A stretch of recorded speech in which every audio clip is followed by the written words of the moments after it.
Assalamualaikum warahmatullahi wabarakatuh. Jumpa lagi dengan saya, Fadia Az-Zahra. Senang ya bisa bertemu lagi.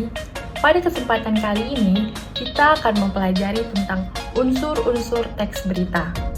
Sebelum masuk ke materi, kita akan mengenal terlebih dahulu apa itu teks berita.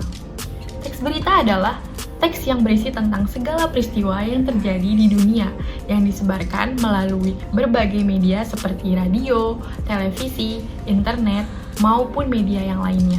Sebuah berita harus dapat dipertanggungjawabkan kebenarannya, informatif, aktual, serta objektif. Kriteria berita yang baik harus memenuhi unsur-unsur kriteria berita, yaitu 5W 1H.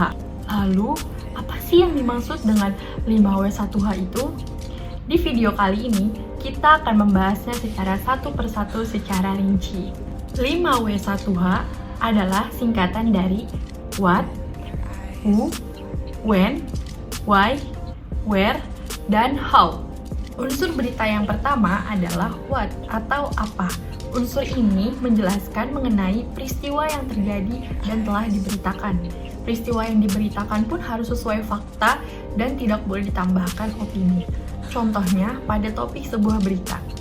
Banjir menggenangi 5 distrik dan menewaskan 16 orang. Selanjutnya ada unsur who atau siapa. Unsur ini adalah menjelaskan siapa atau orang yang terlibat dalam peristiwa tersebut. Orang-orang atau pihak yang terlibat dalam berita tersebut harus diinformasikan secara benar agar tidak terjadi kesalahpahaman.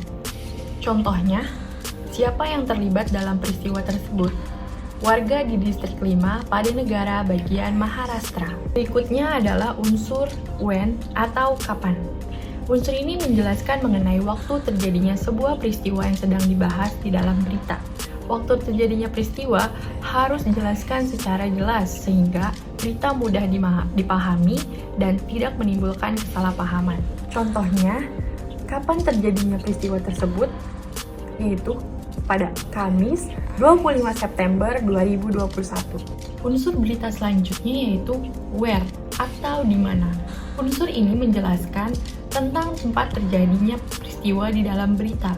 Hal ini penting karena agar pemirsa tahu di mana lokasi terjadinya peristiwa tersebut dan tidak akan salah paham mengenai peristiwa yang telah terjadi.